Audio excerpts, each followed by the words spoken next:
Hey moms, dads, teachers, babysitters, anybody out there right now who is going through the social distancing that we are going through because of the coronavirus.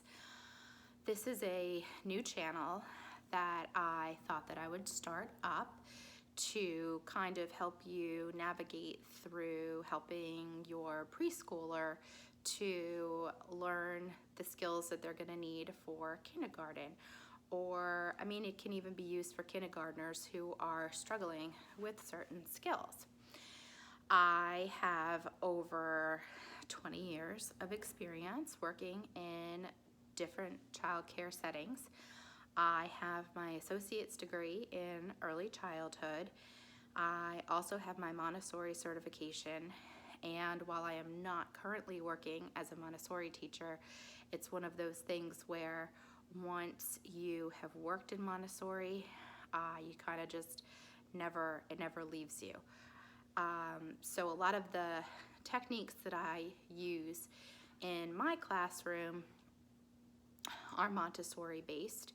And basically that just means that they are using more than one of their senses at a time to learn a particular skill. And in today's video, I am going to go over really good ways for kids to learn their letters and their letter sounds. Now, I can't tell you how many times over the years I've had a parent come into the classroom with a new child and they're so excited to tell me that their child knows their letters. And then when asked about the letters and can you please show me the letters, the child will then recite the alphabet. Well, that's fantastic. But the alphabet song is just that. It is a song. It's no different than singing the Itsy Bitsy Spider or any other song that you can think of. It's a song that they've memorized. But then if I say to the child, and I show them a picture of a certain letter and say, can you tell me what this letter is? They cannot tell me the name of the letter. Okay, so just because your child has memorized the ABC song doesn't necessarily mean that they actually know their letters. And even more importantly, the sound that those letters make.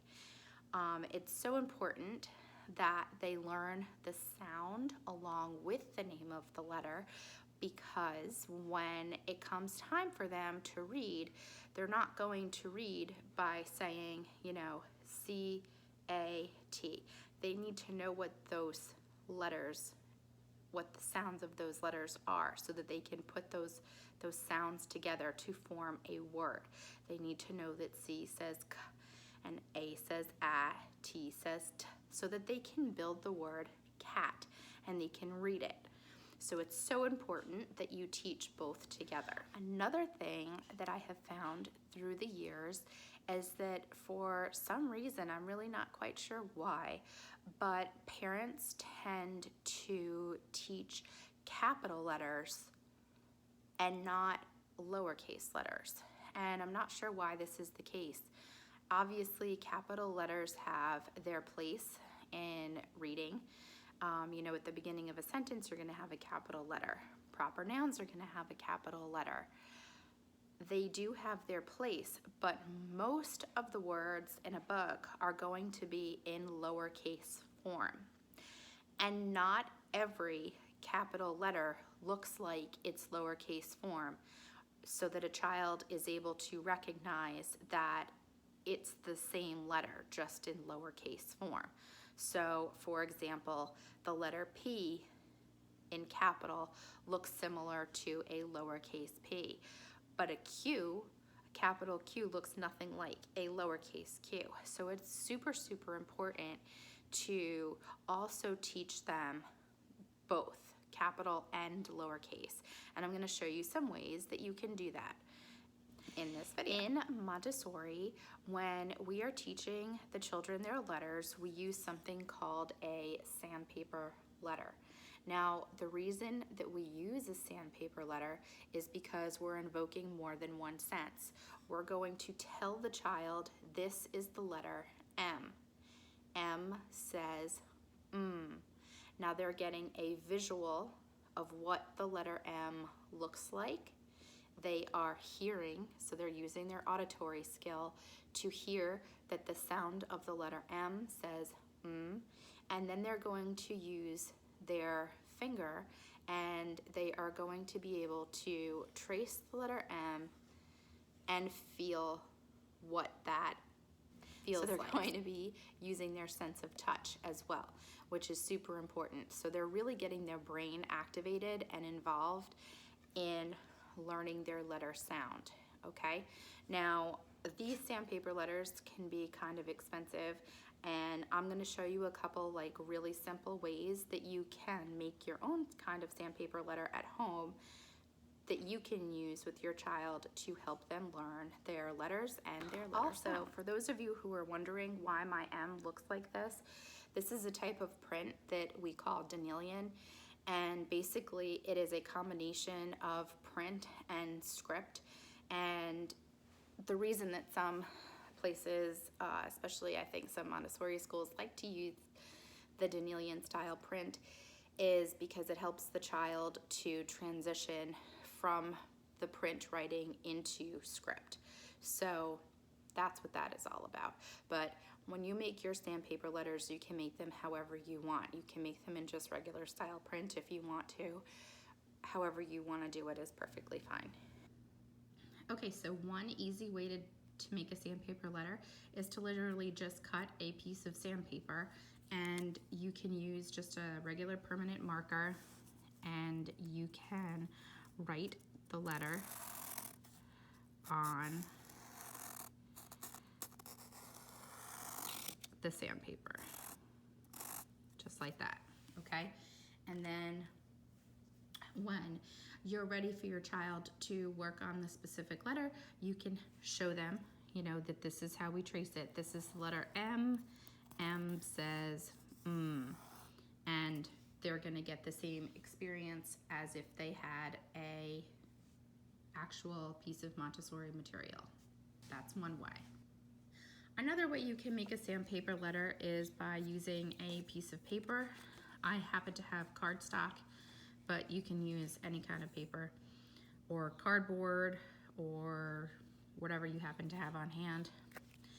And I'm just gonna take a glue stick and I'm going to write the letter on there.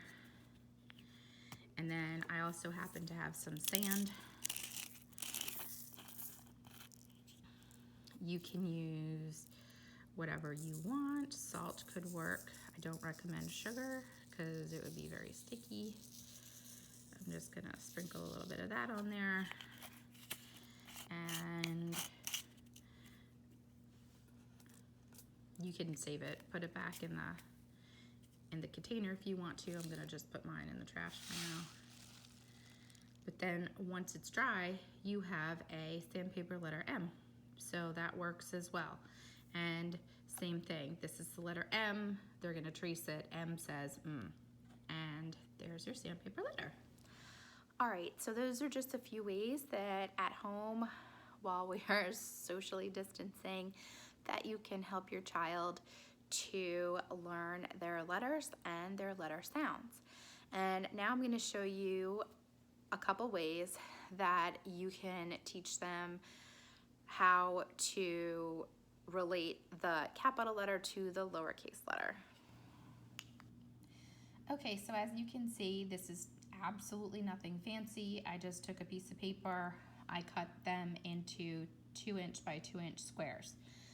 Obviously they are not in any kind of alphabetical order. I just kind of picked some random letters. So the first thing that you're going to want to do is you're going to have to explain to them that this is a G and the lowercase g looks like this. And you're going to match it for them. Now you may have to do this a few times so they get the hang of it and they can see the picture to the picture and they're able to relate capital to lowercase, okay? Once they kind of have the hang of it, you can play a game with them and you can mix up the letters and sort of have them match it themselves. You can say, this is a capital G. Can you find the lowercase g? And they're gonna look down here and they're gonna decide which one it is. If they don't get it right, let's say they pick Q, you can say, oh, that's a really good try, but that is the lowercase q. Can you try again? And just have them try again until they get it right. And they're gonna find it. And it's just a fun little game that they can play and match the lowercase to the corresponding uppercase letter. And there you go. Easy peasy, really easy to do. If you have a printer and you feel like printing the letters out, you can print them out. Like I said, I just did it super easy, paper and a marker, and there you have it. So that's one kind of little fun game that you can do. All right, another really fun game that kids like to do is a matching game, okay? So once they get pretty good at the first game and being able to associate the capital and the lowercase, you can flip them over, mix them up, and now it's a funner game. They're gonna flip over their letter. That's a J. All right, let's see, can they find the lowercase J? Nope, that's not it.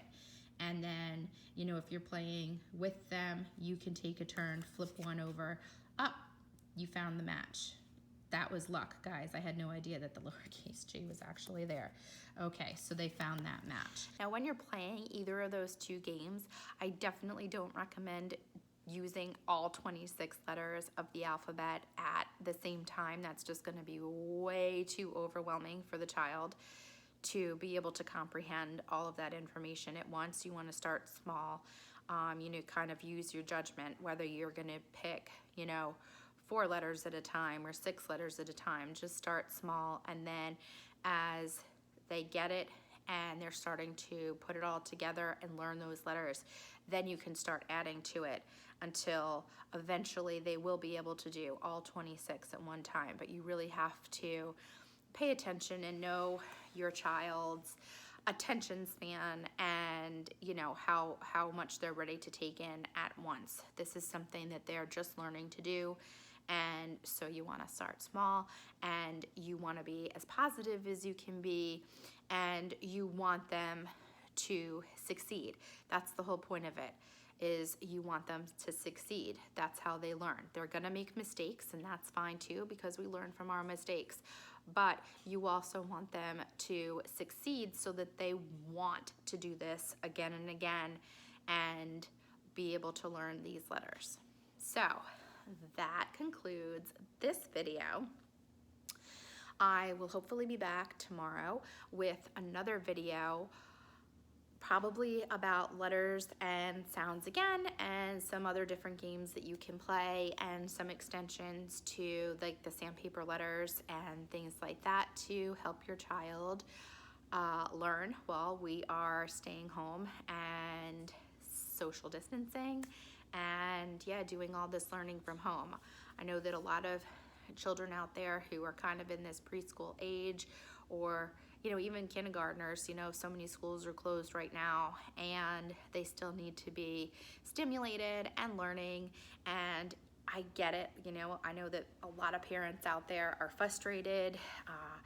The older kids are doing their digital learning, and you know, there's a lot of hiccups with that right now, but we're gonna get through this.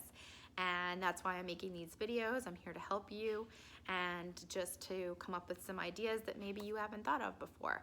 So, like I said, this is a brand new channel, so I hope that you hit that subscribe button, and I will be back with a new video tomorrow.